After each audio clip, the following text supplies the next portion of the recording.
views and opinions expressed do not necessarily reflect those of Access Fort Wayne, the Allen County Public Library, or any other supporting groups.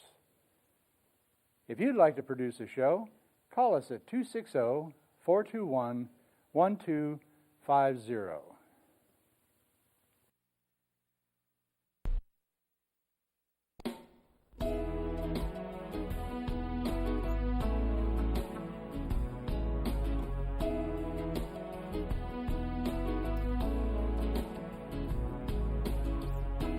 Let me be your lighthouse so I can show you the way. Let me be your shining light, keep you from drifting away. I'm the one that makes you try. Hello, this is Patty Hunter of Patty's Page. Thank you for coming onto my show, everybody. Today is a special interview, a phone-in interview by Tony Dow, who used to be Wally Cleaver on Leave It to Beaver. Oh, it rhymes. Anyway, I remember that show. You remember that. Hi, Tony. Hi, how are you? I'm fine. And beside me is my co-host, John Dickmeyer. All right, John, how are you? Hi, Tony. Glad to be talking to you. And hi, Patty. Hi, how are you? So we're going to bug you for about half an hour, eh? Oh, okay. Hey. So it's good that we have you on the line. I've always watched your show in repeats, of course. Uh-huh. Leave It to Beaver. Now, that's about as far as I know what you have been in until I did some research on you. And boy, have you been busy after you left Leave It to Beaver. Yeah, for quite a while there, and then I started directing, and then I was fairly busy at that for, 16 years, and then I'm into my sculpture phase of my life now. So, how many years have you been as Wally? Well, the first show was 6 years, so we did 234 episodes, which is quite a few. And then we came back in the 80s and did a remake of the show called The New Leave It to Beaver, and we did 105 episodes of those. Wow. It's interesting because the show was originally on in the 50s and 60s, and then in the early 70s, there was a movie of the week that we all did that was hugely successful, and they wanted to turn it into a series, so we then went on cable in a series called The New Leave It to Beaver. And then more recently, it seems like it was 4 or 5 years ago now, Universal made a feature film. So it's had quite a few incarnations. I've seen that show, the movie. Actually, it was quite good, eh? Was it? I don't think I liked it, but... I think I'll keep out of this. Did you see the movie? I mean, the one that like Jerry and I weren't in. No, I did not. Oh, so that's the one I'm talking about. We didn't like. Oh, I'm sorry. The other movie was directed by a Canadian. Aha, good show. Yeah, I forgot his name. Something Sears. Sears? Yeah. Like never mind. What would you like to say, John? Like the what? Like Simpson Sears? Oh. We have Simpson Sears up in Canada, eh? So I have no idea what you're talking about. It's a department store. Sears. Are you saying Sears? Like S-E-A-R-S? S-E-A-R-S. That's it. We got Sears all over the world, I bet, because that's... Yeah, you betcha. Well, I was lucky enough to watch the original Leave It to Beaver when they were on network TV. So I go back a few years. Yeah, you're kind of old, huh? Yeah. But oh, merciful heavens. That's one of the shows that was on every week in our household. You start in a daytime series. How many were that? I was in General Hospital for, I don't know, 70, 80 episodes, and then I was in another show for a year called Never Too Young. Never Too Young. Which was actually, I thought, a really good fun show. But a lot of the things I get involved in end up, and I guess this must be the case in Hollywood a lot, that there are conflicts between two production companies. There's a conflict between a producer and the executives at the studio or the executives at the network, and that usually causes the downfall of it, not lack of popularity. Because Never Too Young was hugely popular. When you were a kid actor, former kid actor, I'm still a former kid actor. well, when you were a kid actor, Yeah. were you treated right? Like Paul Peterson, he's helping kids who have been former stars. Yeah. You know Paul? Yeah, I just saw Paul last night. We spent a few hours together. Yeah, he's done great work. Minor Consideration is his. Yes. Is the group that he started. He's kind of moved away from it now, and it's being run by somebody else. But for years, 20, 25 years, I don't know, he just did great work on. Mainly, he did great work getting laws changed, and he, would travel to another, like North Carolina or something, and get the laws changed for child actors. Because in a lot of places, they really took advantage of kids. Yeah. But you weren't. No, not me. No. That's good. That's good. Yeah. So, you made a feature film debut in comedy. That was Kentucky Fried Movie? Oh, Kentucky Fried Movie, yeah. Let's talk about that one. That's the Zucker brothers. That was their first film, I think. Was it? And it was John Landis's, who I don't know if people remember him by now, because people go in and out of fame, but he that was his first film. I guess he'd done a real low-budget movie called Schlock, but then Kentucky Fried Movie was his first, legitimate film. And you liked it? Did I like it? Yeah. I thought it was pretty funny. I wasn't... How old were you? It's not really my kind of movie, but I was early 20s, I suspect. When did you get into directing that part of your life? That started in the 80s. Actually, I started directing and writing some of the new Leave It to Beavers. Oh, yeah. And from that, I started directing other shows. One of the producers that was on Leave It to Beaver was doing a show called The New Lassie, and so I hit him up for a job, and I did a few of those, and then it just sort of rolled along for a while. How about you done sci-fi as well? Yeah, I mean, it's interesting because I really got into sci-fi. Doctor Who? I did the visual effects on Doctor Who. Oh, did you? On the movie that was a Universal, BBC, Fox co-production, and again there was friction between those entities, and the show never became a series like it was supposed to. Yeah. But my mom, I never watched science fiction when I was a kid. I thought. I'd always try to get away to see one of these science, and my mom, for some reason, just didn't think it was healthy. I don't know why. Kind of weird. Scared to be japers out of you mean? Say what? Scared to be japers out of you. Oh yeah, scared the bejeepers. I like that. I'm aging myself. And so anyway, I ended up, sort of writing and producing a remake of It Came from Outer Space, and then did a thing called The Adventures of Captain Zoom in Outer Space. But before that, I was directing some Babylon 5s. Oh, Babylon 5, I used to see that.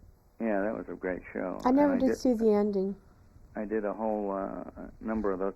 Well, what was weird about that show, this guy, Joe Straczynski, who was the writer-creator and pretty much wrote every episode, had a story arc, and so, but the problem was that the network would never tell him if he was going to get picked up for the next year. So And the story arc, he could never complete the story arc in case the show was picked up, but he always had to provide some sort of a ending to the, to the show.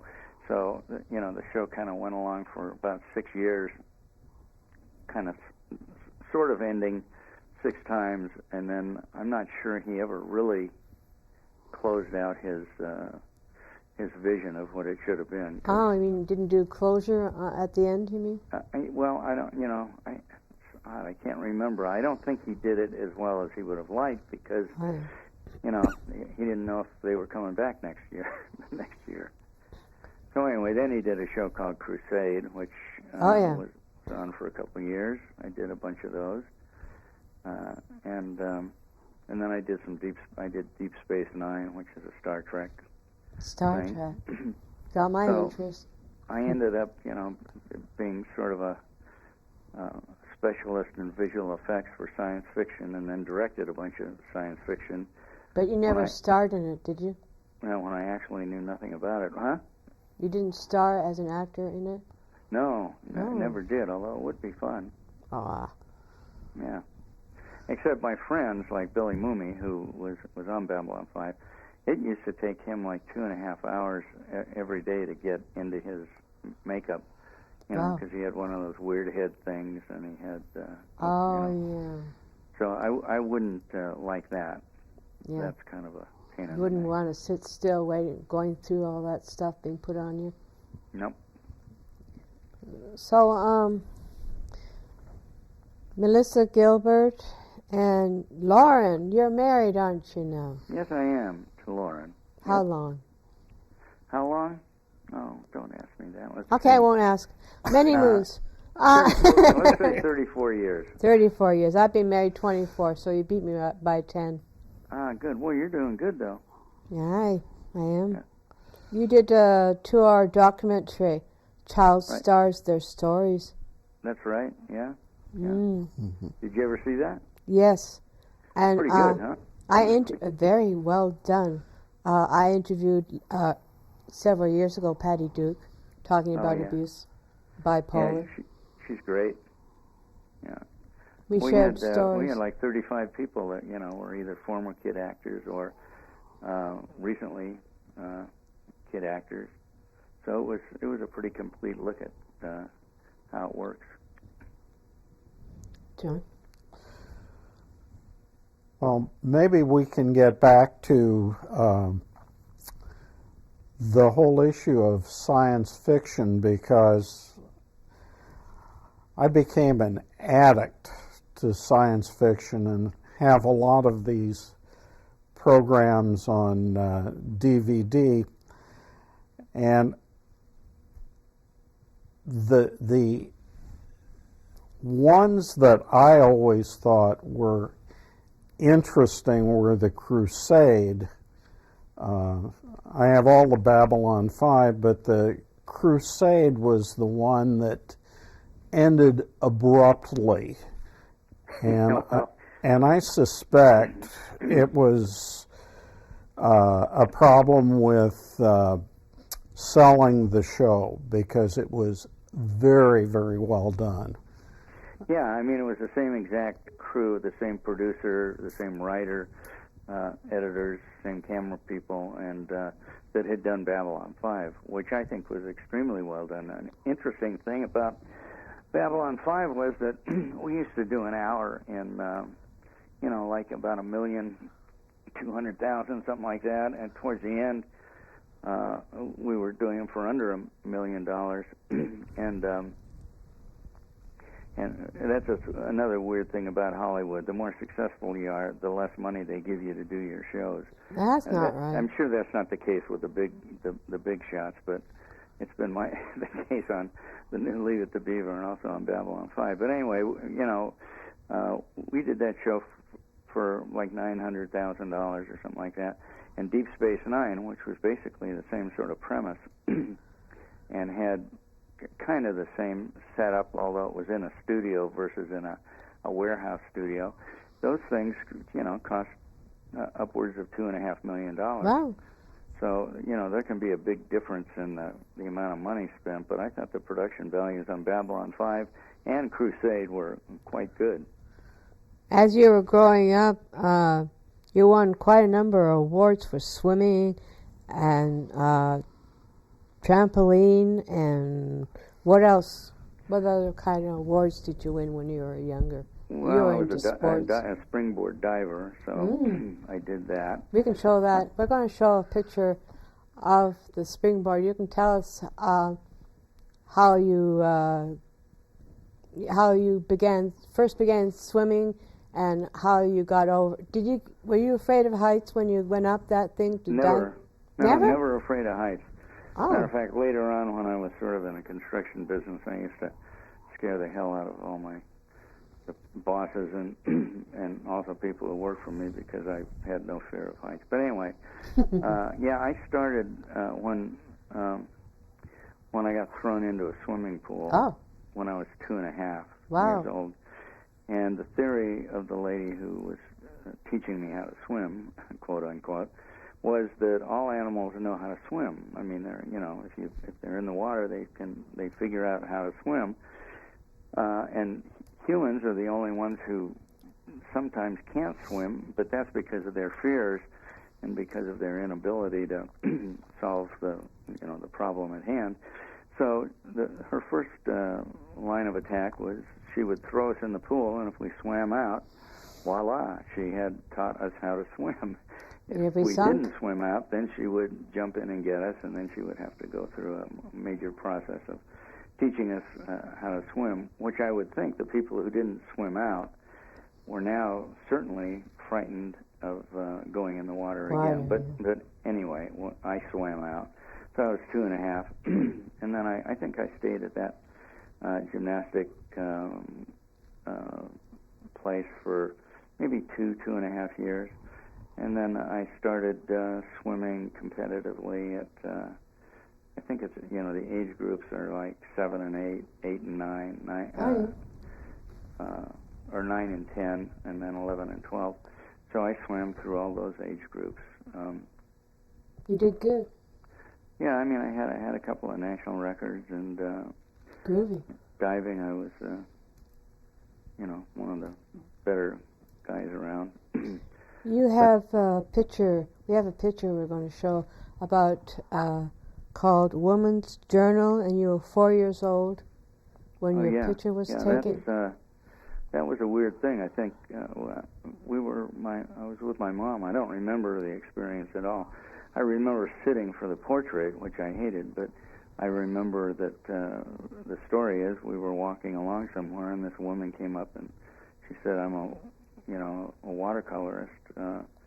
I'd like to paint your son." And I guess my mom agreed, not knowing that it was this incredible watercolor artist, Eileen Chandler.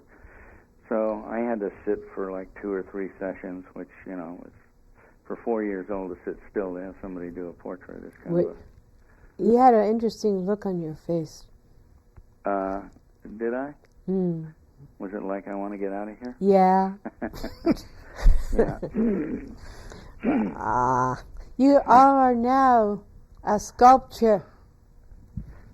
Yeah. So tell me about it already.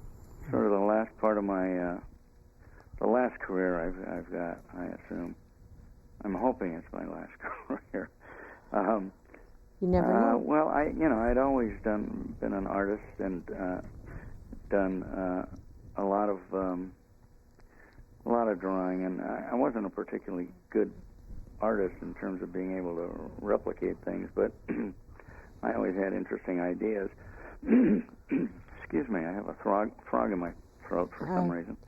And so I was, when I was, I guess in my teens somewhere, my parents got me a acetylene torch, and I started welding and brazing copper.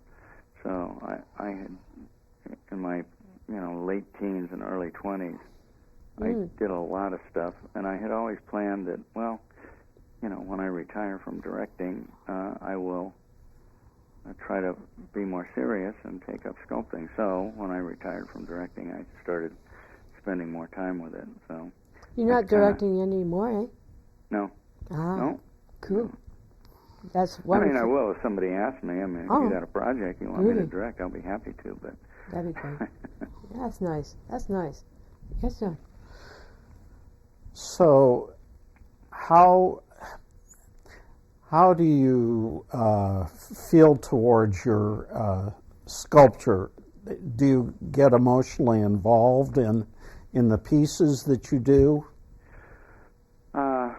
I suppose so. I mean, if you can call being sort of Spiritual. driven, and it seems like you're, once you're involved in something, you get, it kind of guides you, and I'll spend hours, out in the workshop. Each piece, the original pieces usually take about, I would say, 20 to 30 hours to complete. Wow. And but I can, spend 12 hours working on a piece if I really get involved with it. Is it clay you work with? No, I work with a real hard wood. It's actually a root ball. It's between the tree and the roots, and it's a really and it's almost like a burl wood. It has this incredible grain and really wonderful looking. It's hard, but it's wonderful looking. So anyway, I use that as my medium to start, and then I do molds, and then have them cast in bronze. If I have some of them cast in bronze. What is your genre in the type of style? I guess they're like figures, usually figures relating. One of the things I don't do is I don't really have a style that's recognizable, which is a bad thing because that's really where successful artists get ahead. Is they Original, be original. That's it. Yeah, That's good. But I have. I mean, if you go on TonyDowSculpture.com, you'll actually be able to look at them.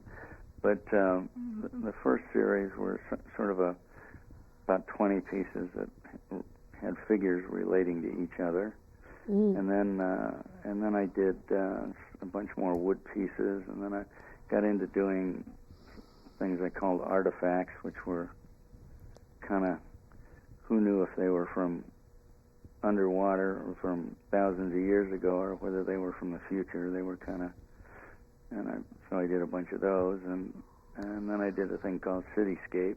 Cityscapes. And then I do assemblages. Angels? Angels. I have one piece that's called Reclining Angels. It's 3 angels reclining. Do you sell them? Yes, of course. Oh wow, of course, hope. but of course. No, I've done maybe 140 or 50 pieces and Wow. sold 60 or 70 of them. Oh, that sounds really like therapy, being a spiritual endeavor. Yeah, I mean, it sort of does, but it's also frustrating. Yeah. I mean, I hear you. So there's a little bit of calming effect, and there's a little bit of aggravating effect that goes Because it has to along be just right. simultaneously. I do lyrics and I have songs out. I don't sing, but I have singers singing my songs. So I know what it's like when you're doing art, whether it's sculpting or writing. It is. I normally don't get to bed until about 2 in the morning when I start around 11 o'clock to do my lyrics. Yeah. What is your what normal time of day when you I work? actually do better in the evening. Yeah, same here. Also, No distractions. I work. Yeah, but I work with tools that are sometimes kind of noisy, so I can't work into the wee hours of the morning. But I can. Sometimes I do because it's not all noisy, but a lot of the times I find that my evenings are much better. I can't get up early and start working. No. I just am not. Like I wired that normally way. go to bed at midnight and get up at 4. How do I? Well, that's Not good. That's very good because you Is don't it? need much sleep and you can get a lot done during the day. I go to sleep at midnight and I don't wake up until 8 o'clock, so I Oh. waste 4 more hours than you do. So yeah, I have depression myself, bipolar, like Oh. Patty do. Yeah, that's So- that's a drag. As a drag, yeah. But I know what it's like to have a clinical depression. Mhm. I'm on my meds and all that, so I'm leading a really normal life. So Well, the meds are amazing, aren't they? I mean, they just, it's not the only solution or thing you need to deal with, but it's good to have a in terms therapist of, too. especially if you're going through an episode, it really can set you straight reasonably quickly. But now that we're on meds, that's marvelous. We can do anything we want as long as we take it, and no problem. Yep, and don't not take it because. Oh yeah, otherwise it comes back. Oh, with a vengeance. Yeah. Well, I've never, I have clinical, but I've never. I think I've experienced moments of sort of that, not a real bipolar thing, but a bit of euphoria where I'll get a tremendous amount of things done. For example, I think I wrote one of the scripts that I did for the new Leave It to Beaver, and I was acting in the show at the same time, and I did a couple of other things. It was like almost impossible to get that much done in a week. And I did the same thing. I would stay up until 2 o'clock and then get up at 6 or something. Oh, that sounds like me. So that's like kind of like a euphoric. But I try not to do that because that a lot of times predisposes me to the crashing side of things. Which, Yeah, it mucks you all up, doesn't it? Yeah. John. The crashing side is bad news.